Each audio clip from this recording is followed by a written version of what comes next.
Claro, director de Subán Córdoba. Hay muchas cosas que se están midiendo hoy en día, Andy, teniendo en cuenta lo que se pone en juego, que son los diputados nacionales de los distintos distritos del país, en lo que nos afecta a nosotros directamente, que tiene que ver con Córdoba, y también toda la convulsión política económica que han generado las escuchas, otro nuevo escándalo del Partido Libertario, de Milei y su gobierno, que también hace tambalear un poco eso que parecía tan firme que tenía el presidente hasta hace un par de meses, que era una masa de votantes bastante importante. Sí, ¿no? Justamente a 2 meses de una elección tan importante, incluso el propio gobierno nacional... y a un mes de las provinciales, que para el gobierno nacional de las provinciales de Buenos Aires, digo que para... Menos. Sí, para el gobierno son muy importantes. Sí, pero el gobierno había puesto en el escenario electoral de las legislativas un punto en la agenda muy importante de acuerdo a su perspectiva como gobierno nacional, pensando en los 2 últimos años de gestión, ¿no? Bueno, Gustavo Córdoba, lo decíamos recién, ya está en contacto con nosotros. Gustavo, ¿cómo te va? Andrés y Santiago te saludan.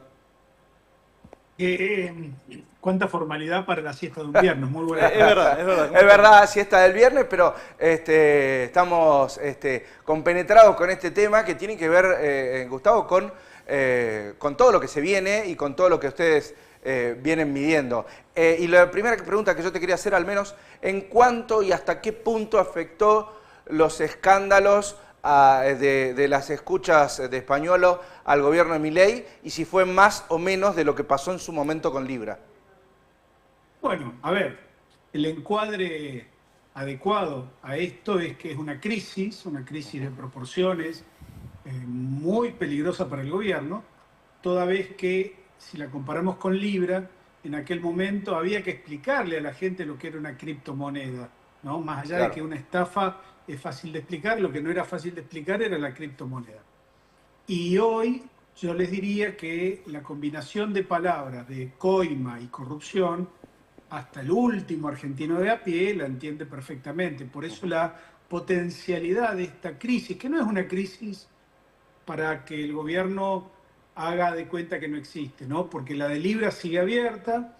Yo estoy de acuerdo con Mario Riorda cuando habla de una policrisis, porque a esta de el Carinas Gate o el Coimas Gate, como quieran llamarle, se le suma la de Libra, pero además hay una profunda crisis de decepción con la gestión pública. Si no, veamos los más de 100 muertos que tiene el tema del fentanilo. El gobierno nacional, por su política de motosierra, ha generado una ausencia total de controles en ese ámbito, ¿no? Entonces, toda esta combinación de factores rodea el contexto electoral. Y déjenme decirle, contrariamente a lo que todo el mundo piensa, las elecciones son favorables al gobierno de Milei, porque actúan como una suerte de dique de contención. Vean, de no existir la posibilidad de votar en el corto plazo, el gobierno tendría un problema mayor, porque no tendría dónde frenar la crisis. En cambio, vamos a suponer, una elección tiene 2 opciones para todos los que participan de ella. Se gana o se pierde. Vamos a suponer el escenario más probable, que el gobierno pierda un poco de votos y gane en algunos lugares y en otros no. Bueno, el gobierno puede salir magullado, con algunas heridas, pero puede salir adelante. Puede ganar también, como una opción remota, que yo no la descarto, pero bueno, cada día que pasa yo la considero menos, ¿no? Entonces, yo creo que la posibilidad de tener una elección cerca le viene bien al gobierno. Este intento de victimización, de ir a provocar, porque no son actos de campaña electoral, son actos de provocación electoral.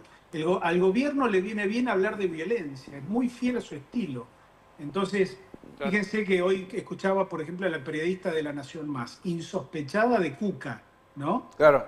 Que decía que la policía de Milei le pegaba por abajo, le pegaba en las piernas para que no salieran las cámaras. Una cosa de loco, que las fuerzas de seguridad se dediquen a provocar de esta manera. Ahora, este contexto es grave porque el gobierno lo afronta mal, lo afronta con la misma impericia que lo afrontó cuando saltó el escándalo y la crisis de la criptomoneda Libra.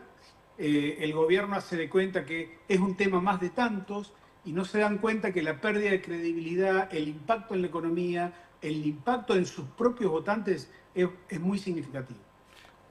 Gustavo, ¿y esto cómo impacta definitivamente en la medición que ustedes han hecho del propio Javier Milei? Si es que ha impactado negativamente. Primero hay que decir que este es un proceso que está abierto. Claro. Sabemos cuándo empezó con la difusión y la explosión de los audios en las redes y en los medios de comunicación y en toda la política.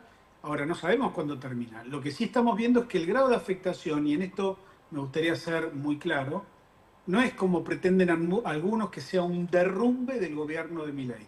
Tampoco lo fue en el caso de Alberto Fernández, por ejemplo, cuando fue el episodio o la crisis derivada de la foto de Olivos, ¿no?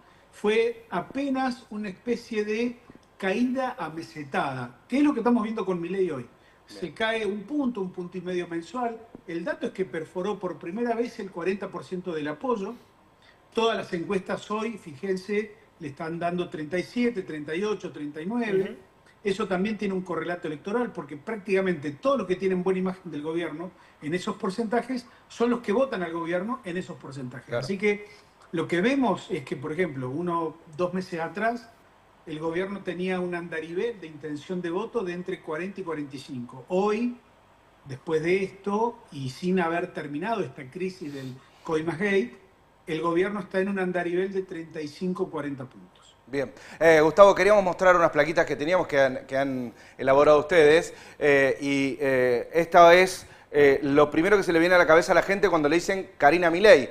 Y ahí vemos como que es muy contundente esas 4 palabras, diría yo: jefe, corrupta, coimera, chorra, ladrona. La jefe como algo positivo, pero todo el resto como negativas. Y la siguiente, que tiene que ver con Javier Milei, por lo menos tiene una palabra esperanza, así grande, digo. ¿La gente todavía sigue diferenciando con esto que ustedes pueden medir a Javier de su hermana? La verdad es que no lo hace. Bien. Y hay como una especie de núcleo duro, negador, que vos le decís ante la evidencia: che, el gobierno es cruel con los discapacitados, con los jubilados, y te dicen que no. Bien. Ahora, déjenme aclarar una cosa, porque esa información que ustedes están mostrando en realidad es un posteo que hicimos nosotros, sí, pero se corresponden con datos de unos colegas que son de la firma 3.0, cuya directora es Sheila Wilker, que es una amiga, que, bueno, graficó en una palabra lo que los argentinos piensan de la dupla presidencial, ¿no? De Karina y de Javier Milei. Bien, y la última que te quería hacer de mi parte, Gustavo. Córdoba, ¿se mide aparte la irrupción del apellido Schiaretti, del apellido de la Sota? ¿Va a mostrar un escenario muy distinto? Digo, teniendo en cuenta también al partido de Milei, digamos, a la Libertad Avanza. Hay una realidad. La aportación de apellido no es una garantía, ¿ok? No funciona como una especie de mecanismo automático a partir del cual te votan, ¿sí? Y en Córdoba en particular yo separaría el escenario en 3. El primero, que la imagen del ex gobernador Schiaretti es extraordinaria, debe ser medido uno de los políticos argentinos de mejor imagen en su provincia, tiene un 70% de imagen positiva, es algo extraordinario. Yo en broma, y no tan en broma, digo que el hombre está revestido en bronce, ¿no? Es un bronce viviente. El segundo apartado que haría de Córdoba es que la Libertad Avanza está en un problema, porque ellos han puesto candidatos absolutamente desconocidos, ¿no? Gonzalo Roca tuvo un pequeño protagonismo, pero no tiene un gran nivel de conocimiento, encabezando la boleta. Y ellos apostaron a la marca. Ahora, fíjense lo cruel que es el contexto con los libertarios, ¿no? Uno diría que es karma, porque la marca, la Libertad Avanza, con esta crisis, con estos escándalos de reputación tan gravosos como son escándalos de corrupción, bueno, yo creo que le saca combustible a la marca y eso puede impactar electoralmente de manera significativa. El tercer elemento que yo tendría en cuenta es que a mí siempre me pasa, no sé si a ustedes también, pero los políticos creen que las elecciones reparten más de 100 puntos. Y la verdad es que son 100 que reparten.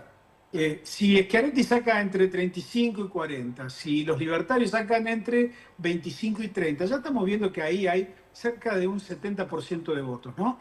Vamos a suponer que Natalia de la Sota esté entre el 8 y el 9%, ahí ya redondeamos un 80%. No hay tanto para repartir. Con lo cual, yo creo que la elección de Natalia de la Sota depende de que no crezca Pablo Carro. porque Bien. esa creo que disputa voto a voto con el kirchnerismo de Córdoba. Bien. Habrá que ver cómo termina esa pelea, pero indudablemente que habrá que evaluar también la territorialidad que cada uno tiene. Córdoba es una provincia que tiene una territorialidad extrema en términos comparativos con otras provincias y no es fácil, ¿no? Créanme, no es Bien. fácil para nosotros medirla Claro. cuando hacemos encuestas domiciliarias, así que imagínense lo que es una elección con esta complejidad, con una boleta única, que los cordobeses ya tenemos alguna cultura de haber votado con esta herramienta, pero bueno, y además están todos los elementos que faltan todavía de verse hacia el final de la campaña, como cuarto elemento final de mi análisis, ¿no? Claro. Yo diría que con altas dosis de incertidumbre todavía puede haber alguna sorpresa más guardada para el votante cordobés, ¿no? Gracias, Gustavo. Un abrazo grande. Chao, cuídense mucho. Bueno, Gustavo gracias. Córdoba, director de Suban Córdoba, aquí en Forma. Bien, algunos conceptos que seguramente estaremos repasando después en la semana a través de las redes sociales de Forum, Andy. Ya nos vamos a la pausa y luego ahora mismo vamos a estar aquí sentados con la presidenta del Consejo de Representantes.